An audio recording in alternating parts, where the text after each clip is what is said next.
Good afternoon, everyone, and thank you for coming to the Vrakas Blum Computer Consulting webinar series. My name is Kelly Bergman, and I have the pleasure of introducing Sarah with InfoDynamics. She's going to be presenting INBOOKS to you today. She's going to start it off, and then we're going to go on to Chris Lupton, and he's going to do a little presentation as well. So before I speak too much, if you have any questions, please feel free to put them in the Q&A section, and we'll be monitoring those throughout, and we'll answer all questions at the end. Thanks, everybody. Enjoy the webinar. All right, thanks everyone for coming. My name is Sarah and I work at InfoDynamics. We're super excited to be partnering with Vrakas Blum for this webinar for you guys, and thankful for all of you who are attending today. So we can go ahead and start off with my slide once more. There we go. Just to give a little introduction of our company. So we were founded in 1989 and released our first version of INBOOKS, the application in which we're going to use in today's webinar, in 1996. Our office is located in Indianapolis, and we've really grown to cater to customers all over North America. And while INBOOKS started as a fast and efficient document management solution and system, we really have grown to cater to customers that have more of a comprehensive suite, which integrates directly with most business and ERP software applications. As you can see, our products serve a variety of functions and allow businesses that come from hundreds of different industries to minimize the need for manual data entry, streamline receiving and paying vendor invoices, as well as customer POs, and then working towards nearly double the level of efficiency in your respective workplace.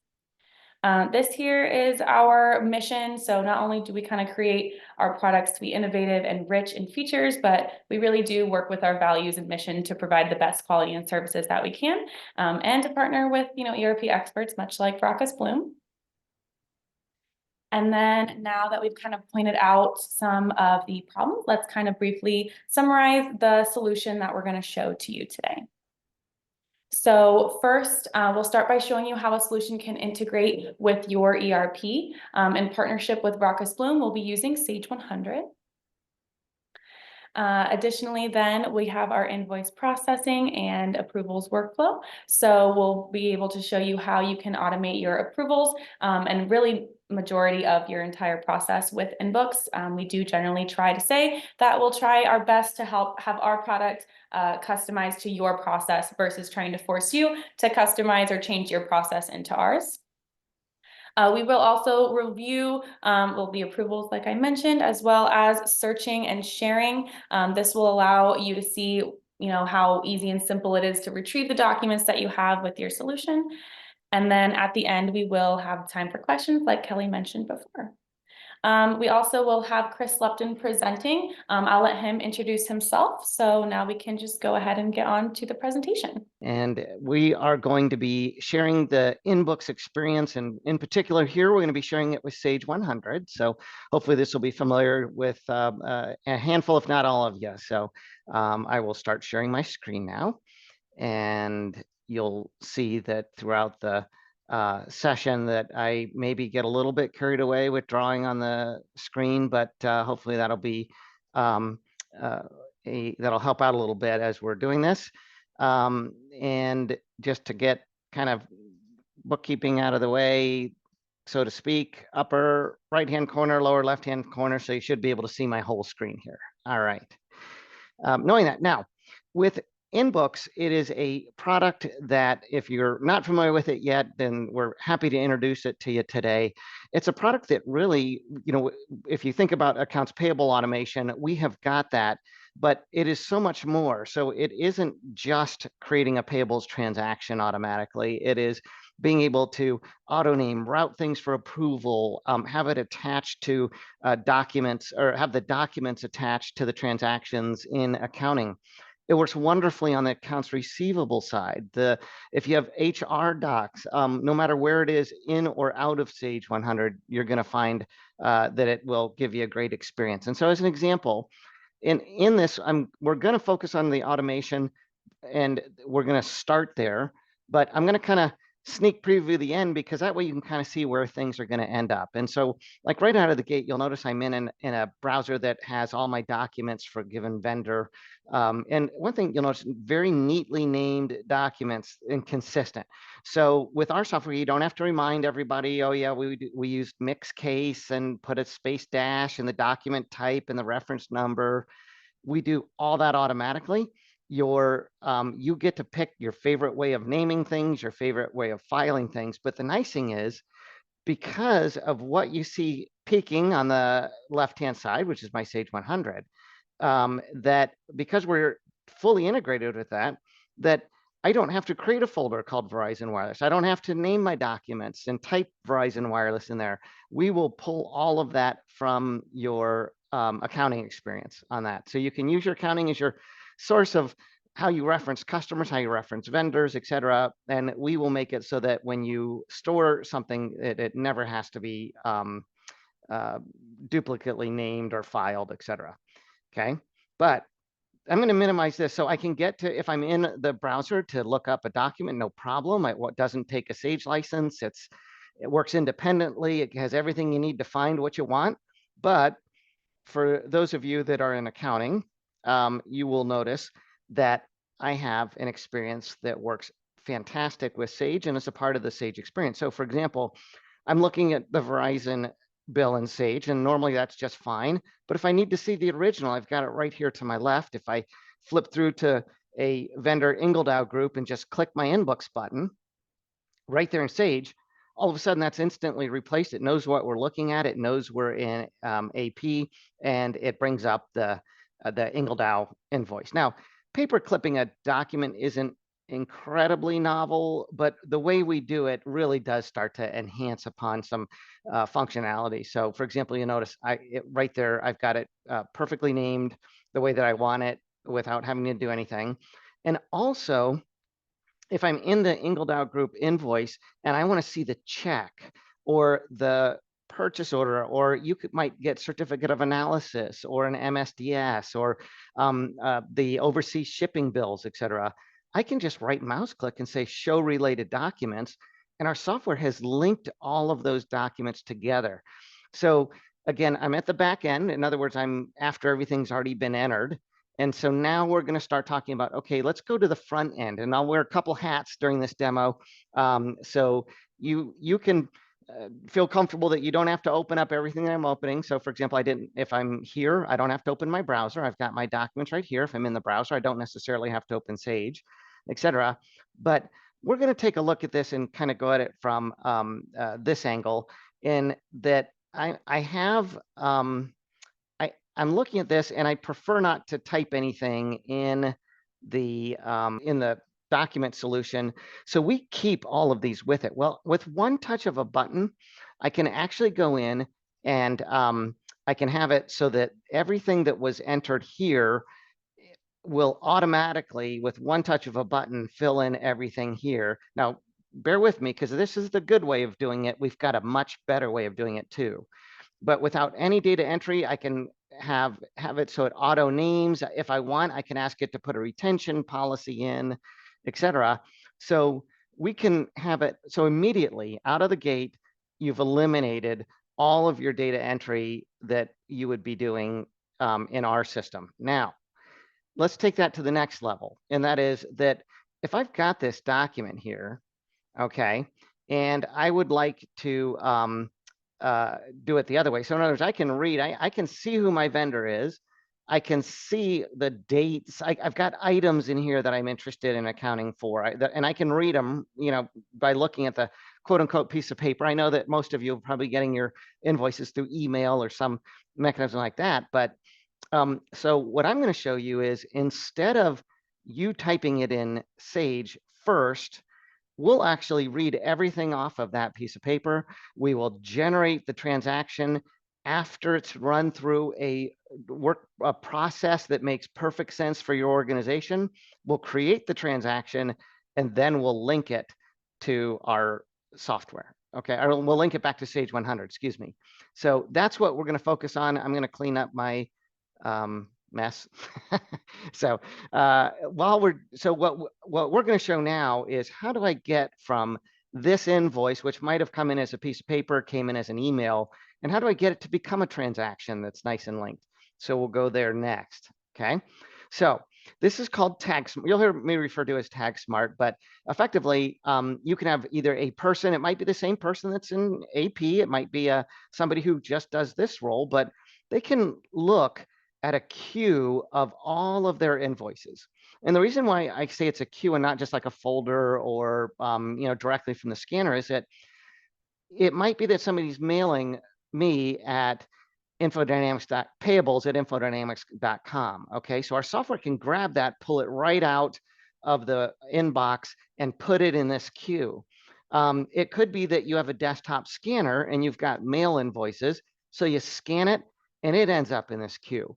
It might be that you have a digital copier that we put an INBOOKS button on, you hit that button, and that ends up in this queue. The great thing is it comes with all of that. You don't have to buy a separate utility or product to make it work. It all comes with it. And so this is a queue of all those documents. I might even have multiple queues. So for example, if you're in Eau Claire or Madison, I could have different queues, for example. In this case, I've got Indianapolis and Austin. Most of our customers run from one queue, but I can assign different people to get to these invoices. Now, if you look at this invoice right here, and I can open it or I can look at it in the preview window, but you'll kind of notice that the invoices are all a little bit different. So I'm going to show you what I mean. If I draw a little box right there, okay, then it would mean that I could actually look at that invoice and find the invoice number. But if I go down a few, I've got Indiana Bake Company, which is nowhere near that. It's clear on the other side over here on the left side. Well, the great thing is you do not have to draw boxes. You don't have to do zones. You don't have to configure every vendor. You can just process them and it's going to figure all of this out for you. And that's one thing that's really nice about our software is that there's no individual templates for every single vendor. Now, I can tweak a few things if there's some like oddball things. So let's say, for example, that you start getting invoices from Quebec and Canada and they come in as facture. Well, you can make a small tweak. So now it's finding the invoice number, but with something that's facture instead of invoice. But those generally out of the box, everything's going to work for you. So here I have a queue of about a dozen different invoices, all with different formats, different templates. I won't say templates because we don't use them, but all with different layouts, etc. And here's the nice thing about this too. I've got a whole box of these lined up here, and there is no per transaction fee with our software. So you don't pay by the invoice, which means that you can scan 250 this month. You could do 500 next month, 750 the month after, and it doesn't impact you with your pocketbook. In fact, you'll get a payback a little bit quicker. So here's my queue. I just simply click the analyze button, and it's not going to give you these messages, don't worry, but I will show you what it'll do. It's mixing a couple things together. So I've got all of the invoices that we just read from the system right here, okay? And this is what I was getting at. This actually has every invoice with all the different formats now just by clicking one button, but this is what you'll see. It'll just one button, it'll analyze all of these invoices. Now, what happened is it effectively went in, and I'll show you a couple sections. It pulled everything from Sage 100. It figured out who the vendor was for every single invoice that I read here, okay? And that actually then found the vendor ID. And I know this seems kind of minor and I won't spend a lot of time on this, but if I look at this, it's all caps on the paper, but it doesn't matter. We brought back from Sage exactly what the vendor was. So that means everything's going to be named correctly. Everything's going to be filed correctly. I'm going to have the right vendor ID. And then the other thing that we bring back is we can bring back this section right here. Everything here that you see is actually recognized right off the document. We pull that content from it. And so we're going through automatically, not us, but the software is going through. It's reading the invoice numbers, the dates, the totals with incredible accuracy. So if I go to Brain Blast Office Supplies, and I look at it, I've got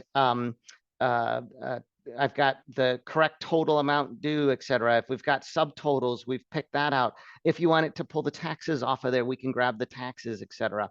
So that is all happening automatically. And then the last thing, and I'll show you just a couple quick things. If you're in AP, you'll appreciate this. We actually can grab the default accounts right out of Sage for that vendor. If you've got multiple, let me clear out my screen here. If you've got multiple account segments, that's no problem. It will it will give you each segment. So for example, if you had the company number, the department number, and then the cost center, you would see 3 dropdowns. We keep all of our accounts in one just to make it easy for showing off. But it grabbed it from Sage. Or what we can do is have it so that it'll actually get the last distribution and bring that in here for you. So the last time for that vendor in that location, we can have it already taking a step. Now you do not have to do your offset or your distribution here, okay? It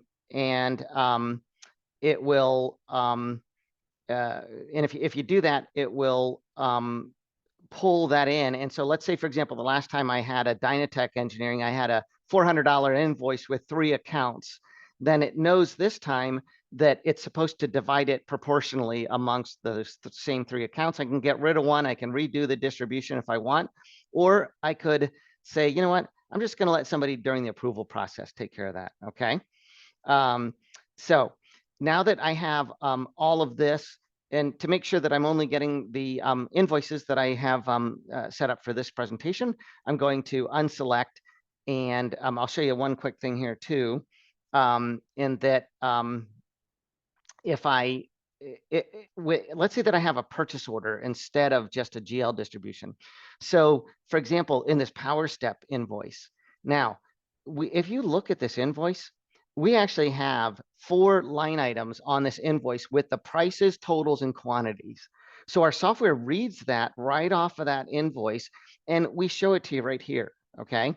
Now, if this is great, because let's say, for example, that we only received 3 of them, but we're getting billed for 5. We can set that invoice aside and we can have it run any kind of process for you. So for example, if you want us to grab the purchase order, put it with the invoice that they just sent because it's not ready, and email it back to the vendor and saying, can you please correct this invoice? We could do that. I can check the pricing on every single item and look to see if it falls within variance. So for example, if for $45.28, our PO was $45.27, we might let that one go because it's not worth fighting a penny differential. If it's off, if it was $25.28, we could set that invoice aside and notify the vendor. We can notify somebody in our team. We could let it go through, but set it aside so that you could negotiate for credit, et cetera. Or have a conversation. There's any number of things you can do, but it's really neat because we're actually getting all that content off of that paper, quote unquote paper, out of that file for you, or out of that invoice. And the other neat thing that I can do is if it didn't find it, it actually on mine, it did, because I know these items happen to be in our, on our list, and the vendor sent the right item numbers.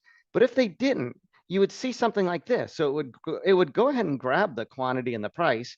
It just didn't have anything to recognize. It might have been that there was a big pen mark through it, or they put the total wrong number and nothing that referenced what we ordered on the purchase order. So I can hit this auto match, and it will look at what's on the purchase order, look at what the vendor put on their invoice, and where possible, it'll actually find the missing link, and it'll blend it for you. And then you could, of course, you could always pull that down and say, nope, it's not that, it's a different item, etc. But in this case, we nailed it. We got it. So all this window does right here is it just recognizes every invoice that you want to recognize, and will get it ready to send into the system. So I'll go ahead and select these manually. Oh, which is kind of nice. I would usually select everything and I'd be good to go. But in this scenario, what I could do if one of them, like for example, it would be red if it didn't have a vendor, and that might be just where we simply haven't added to Sage 100. So I could do anything from go ahead and let it run through, send an email notification to somebody that it didn't find a vendor, or we could just uncheck it and let it sit here and have it so that I could, if I'm the person doing this and I've already got Sage open, I might just add that vendor and rerun it, and it's going to work perfectly the next time around. Okay, so anywhere from a formal workflow process to just simply not processing it today, processing it tomorrow. You have so many options available, but we're going to work with you. And Vrakas Blum's awesome at working through business process to say, here's a great way to set it up. And, company A, you might need a little more formality because you have a lot of auditing. Company B, we'll have you just add that vendor in and have a process that if it's red, you add the vendor, et cetera, right? So we can work with you on that to get you going. So if this makes sense, that I do indeed have my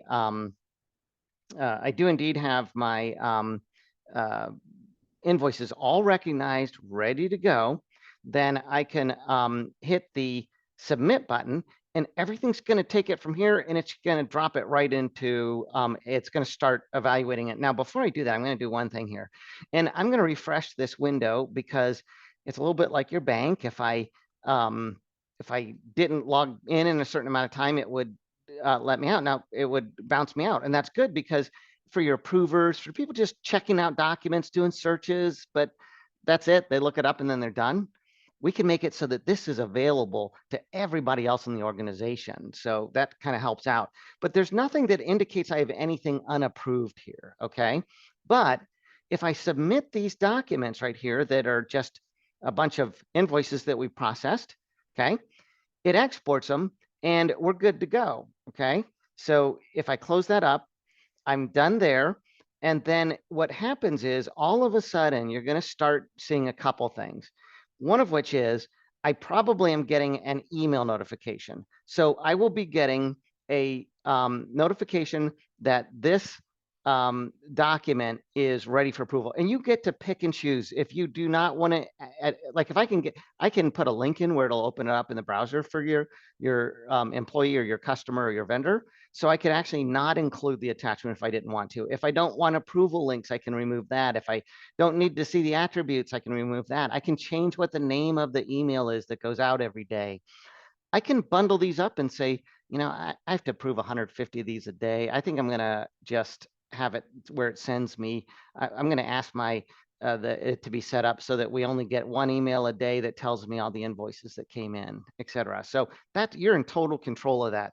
But the other thing that's happening is in my payables section is there are a couple things going on here. Number one is it's showing me invoices that are not approved yet. So now, before I didn't have any indication that things were ready to go and that I needed to approve it. Now, I've got a simple workflow so that we can work through this fairly quickly, and that anything over $500, I don't have to look at it. I can send it straight to Sage 100 if I want. So I already, believe it or not, I've got a transaction that is been generated and is there. Okay. So if I come in to my Indiana Baking Company, okay, then I've already got, like that was one that I focused on, and I've already got the invoice here. And it number one, it says that the title of it just says that it's Indiana Baking invoice number 99184. It doesn't say it's unapproved because the total was $326. So we're good to go there, okay?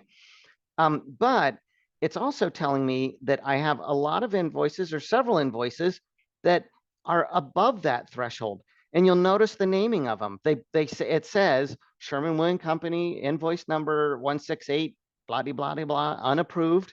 So it's telling me that. If you want it, so it automatically names it with the next approver's name. So it would say instead of dash unapproved, it could say dash Sarah, that we could do that as well. But the biggest thing is that, yes, we can give you a report. That's no problem. But in a payables, I can go in and I can look and see if anything is in process right now just by clicking on a folder. And these disappear as we approve them. So I know this says July of 2023. That just happens to be the sample invoice that I have. But it's April 24th.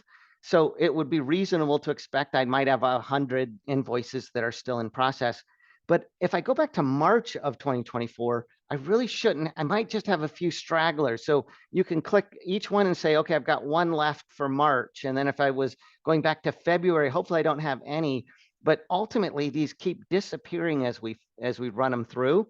So without having to get real fancy, I can instantly tell what is in process, what still is lingering and why, et cetera, and who's the next approver if I need to, okay?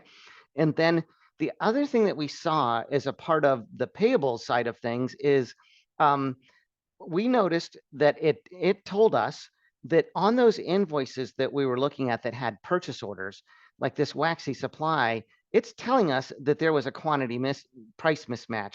It can even tell us which item specifically it was mismatched, but we now know that we have one quantity mismatch. We know we had one of the invoices that came through and there was a price mismatch, for example, here, in June with host terminals. And then the other thing we have is we have all of the invoices where everything was correct on it, but it still needs to be approved. So the power step one is where it's matched. And again, the software's making its first attempt at looking at that, evaluating it. If you want to see the specific item that was mismatched, we can show you that.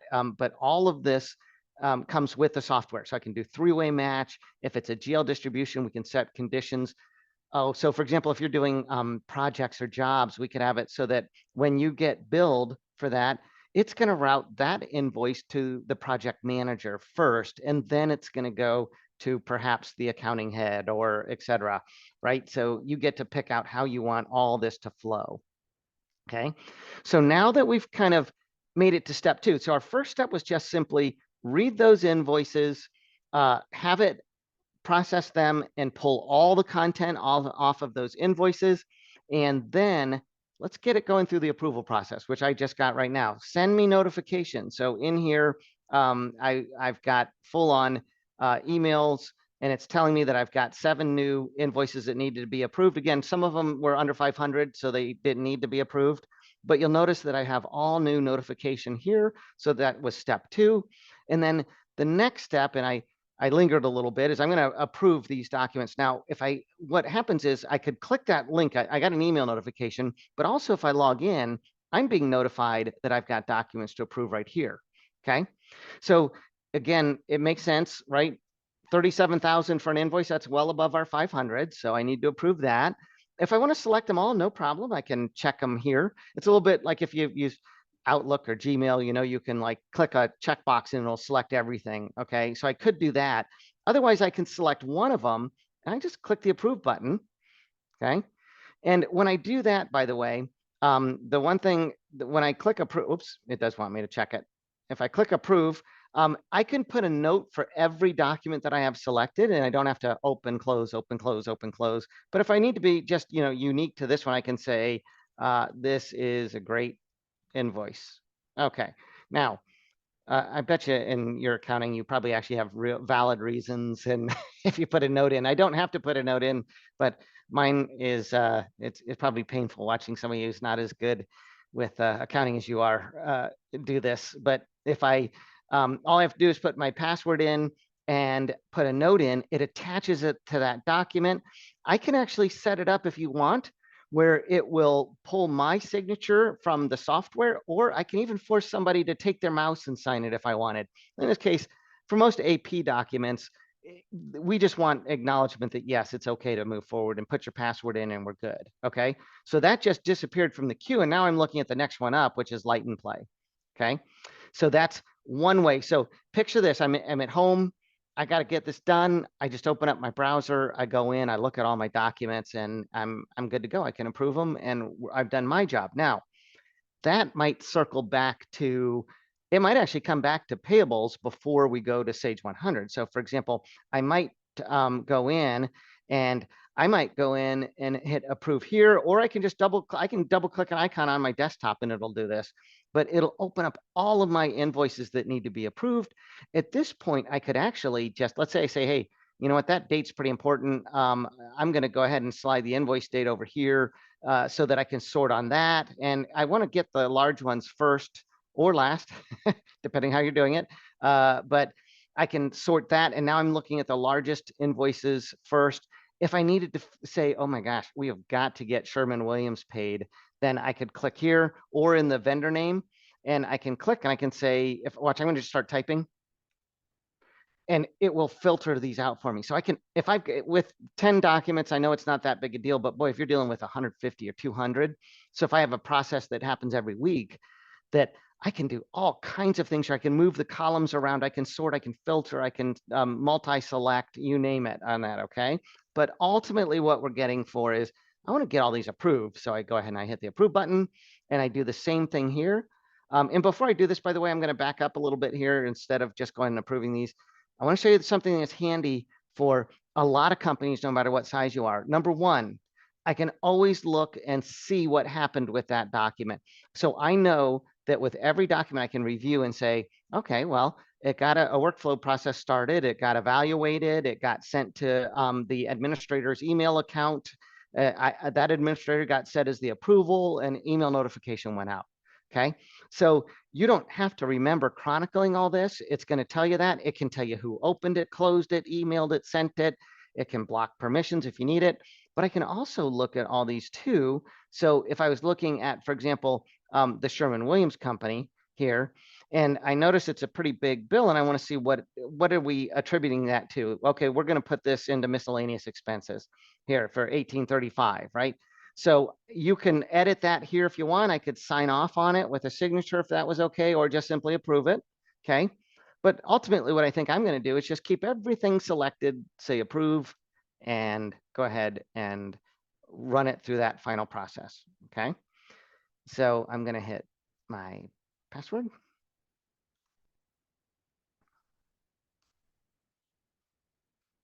Looks great. Again, you probably have things like have an issue with this invoice. So in other words, I could actually do it where if I don't approve a document, I'm putting in a comment, and then that would get notified for the next person that handles ones that don't get approved. If I approve it, but I want to make note of it, I can say, right price, but let's keep an eye on this. So this will get attached to that document now when I do this. So I put that note in. Actually, this would get attached to all of them, but I can put a note for everything or just single select one. And it knows who I am because I can Windows authenticate, but I do have to put in a password because you don't want somebody to come up at lunch and just, boom, click, everything's been approved, right? But the nice thing is I'm done. Everything is good to go. It closed it out for me automatically. And there's something happening behind the scenes here, which is where we finally end up as the end result. And that is, the end result ultimately is one of two things. Number one, I need to be able to find all that quickly if somebody calls me about it, or I need to handle it, right? So as I go through, something that you're going to notice, and I hopefully I didn't drag my feet too long here, but the next step in the process is you'll start to see these, like, for example, I don't have any folders anymore under the just regular unapproved, and actually it looks like they're all gone. So now if I go to payables, every folder that had unapproved documents in it are no longer there because I approved it. So what it did was it actually renamed it. It put it where it belongs. It filed it. If I want it to go in 3 different places, I'll have logical files, but there's only one copy of the file. So I could look through it by the vendor name. I could look for it by order date. I could look for it by the PO number, etc. So all of that's going to be included. But the nice thing is, like when I go to my Power Step invoice, as we had looked at that a few times, I can see not only all the related documents with it, but it took off the unapproved naming convention for me automatically. It dropped it in the right place, but it did one more thing, which is great. It took us to the next step.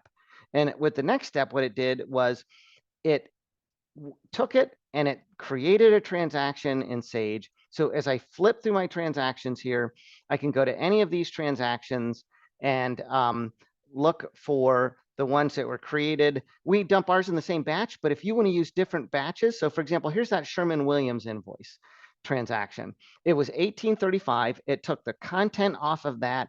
It put it in here, and it's right there with your with that invoice. So it actually kind of worked its way in a perfect alignment in that it took the content off of here first. It routed it through approval. Okay. So it went out of the, it went out of the, went to whoever it needed to, created this transaction, and then it linked itself to the transaction so that that transaction is available. Okay. So it did everything that we were hoping to do, and that it eliminated our need to do all the data entry if you're in a different window in Sage. So for example, some of those might end up being if you generate purchase orders, okay, then if I go back to a purchase order right here and I look for the purchase order that we used for the Power Step invoice, okay, then when I click on this invoice, so I'm still in Sage, but this knows that I'm now on the purchase order window. So if I click INBOOKS right here, instead of seeing the invoice that we got, I'm seeing the purchase order that we generated and sent to the vendor. However, if I want to see the invoice or supporting documents, then I can right mouse click and say show related documents. And now that invoice that we just pulled in is right there with the PO. I could also be on the receipt of invoice. I could be on the receiver screen, you name it. But it automatically linked it to all the receivers that we have, the purchase orders, the packing slips. Everything that we need together is now been identified. It created the transaction, and in this side of it, it would end up putting a invoice in the receipt as a part of the PO. Or it can put it in the AP entry if it's a distribution. It can it'll have all the documents with you, everything you need here. Okay, and then I'll flip it real quick. We're starting to kind of come down a little bit on timing, so I want to make sure that we can get all of the things that you need to get a good overview, and that is that it may be, for example, that, so I've gone over the purchase orders window and I've shown you an invoice. So for example, if I go back to the Sherman-Williams, it knows I'm back to the AP entry screen right here. But it could also be that I'm in on the customer side, because when we talk so many people want to automate their AP, but with this software, you don't just have to keep it relegated to only accounts payable. Again, it could be legal, HR, it could be contract management, you name it. But I can have a sales order entry too. And right here in my TechSmart that we were looking at earlier, if I, and I should have kept it open. And by the way, it does support Windows authentication. So I'm putting my password in, but if it knows who you are through Windows authentication, you don't have to. But I can go into PO process. And when I go into PO process, these are different documents, right? Because these are things that people are ordering from us. So you'll notice that on these, they're all different companies, but all of the companies are to Puzzlezigs, my company right here, right? So what I would like to do is I'd like to turn these purchase orders that are coming from my customers into sales orders. Now, it may be that you would prefer that this purchase order from a customer just gets turned directly into a customer invoice. No problem. We could do that if you wanted, okay? But the neat thing about this is when I analyze these documents right here, it's doing the same thing, because keep in mind, every customer's purchase order is going to look a little different. So Henson's purchase order is going to look a little different than the Copier Connections purchase order, or Rocket Industrial, or the Western Northern Cable Supply, okay? Everybody's invoices or purchase orders will always look a little bit different, but we still have you covered. I hit analyze, it reads those, and then what it does again is it brings back the customer ID instead of having you have to have it on the form itself. It's pulling back Ferguson Supply from the Sage database. And see, now I know, again, it's a little bit, it says Ferguson Facility Supply, but we've got mixed case here and the way we have it in our database. And it might even have been that a parent company sent the purchase order, but it was for Ferguson. So we can actually, even if Ferguson wasn't mentioned, we could know that that parent company is for Ferguson, et cetera, right? But here's what's nice is it reads all of these. So if I look at Ferguson, I've got one item here, okay? And it found that item right here, okay? And then same thing, like if I had 4 or 5 items, no problem, that were being ordered. So I've got, and it's also different formatted. There's some wrapping and things like that. It's going to show me the items here as well. Now, on the customer side, and then I'll button this up. The customer side's pretty neat because you can have all kinds of things happen where that can be very customer specific. So for example, it might be that they sent you a purchase order for $20.85 an item, but they're no longer in the C-level price range. So we can actually compare the pricing structure for that customer, and we could set that purchase order aside from the customer. And before we create the sales order, we can give you the option to honor that pricing or ask for a new one. I can send an email to your customer to say, we acknowledge that you sent us the purchase order. It will be reviewed, within 24 hours or whatever your time frame is. And then as soon as somebody reviews it, the software automatically sends an email out to say your purchase order has been accepted and turned into a sales order. You should be getting packing information soon.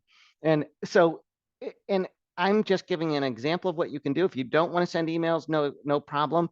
But just by getting the INBOOKS product, even if your only target is AP automation, you're going to be able to work on the customer side, the vendor side, no matter where it is in here.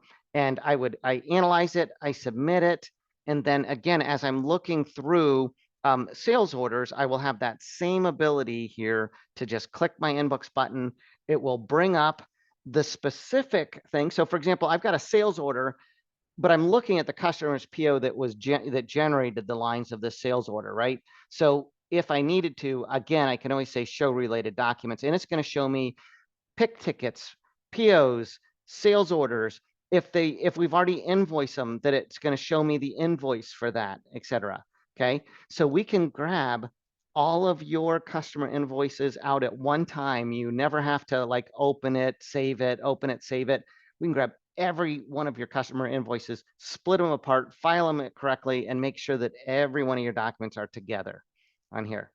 So going full circle, we started with raw documents. We accidentally had a few in there that shouldn't, so I had to click a few extra buttons, but the premise was as soon as I clicked the analyze, it analyzed it, and it brought me, and it showed me everything that it could find off of this paperwork.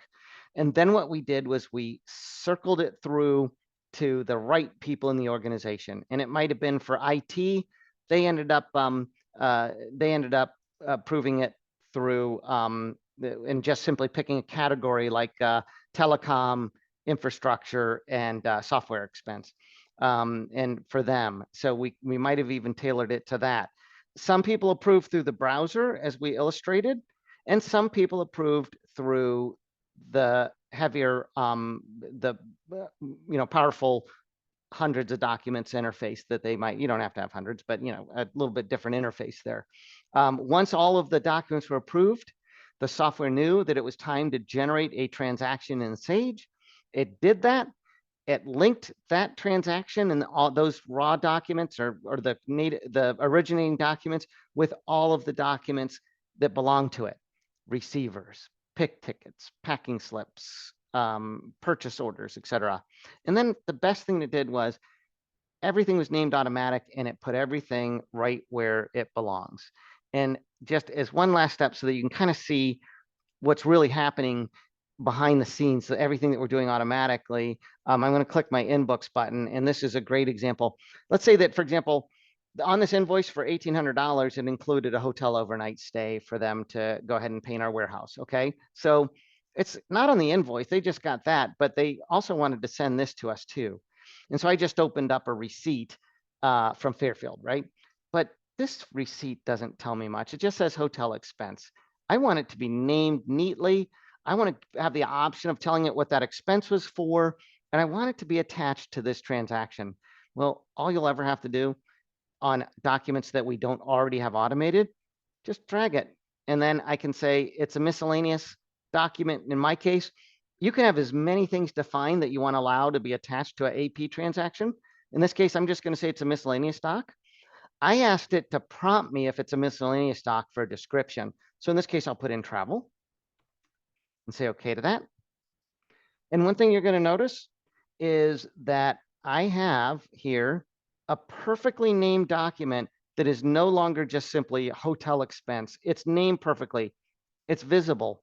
I can see it immediately. It's got index attributes. It's searchable on the web. It's in the browser. It's searchable right in your organization. It's searchable while I'm in Sage. Okay. So hopefully it makes sense that we have gone full horn. We've gone all the way around, and we've gone from starting off with just invoices sent to us through our email address, through our copier, or the mail that we scanned, and we're good to go. Okay.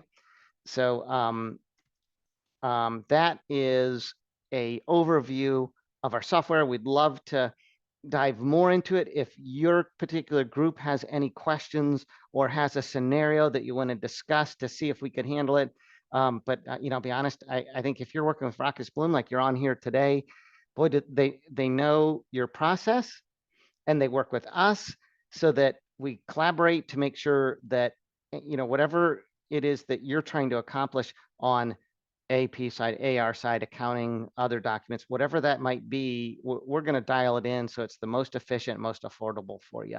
And some of these things haven't been available, unfortunately, to some of the Sage 100 customers from either a price point barrier, it's too much on a per document basis, or it had to be hosted somewhere in a certain place that's not good for you. You know, there's been things. And so what we've tried to really do is bring this type of technology to a group that has the need for it, could really benefit from it, but also wants to work a little like a business that is your kind of business and wants to dive into something like this. So I'll open it up for questions. I actually do have one question. Does this work for internal PO approvals, like a PO over a certain dollar amount would have to be approved by a supervisor prior to going to a vendor? Great question. Absolutely. And we can have it so that those purchase orders automatically get collected as soon as they're available to us within Sage 100. And you can actually have it so that it will go through an approval process. If it makes it through, at that point, we can actually email the vendor that purchase order.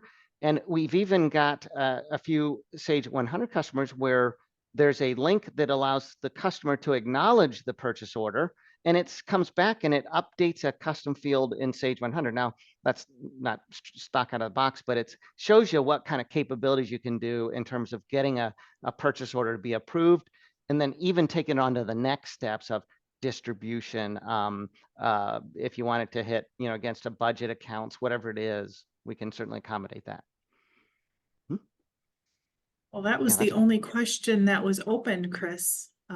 So you must have done a fabulous job. And I can attest from personal experience working with the InfoDynamics group. Their implementation process is smooth. You get updates constantly. They are just amazing.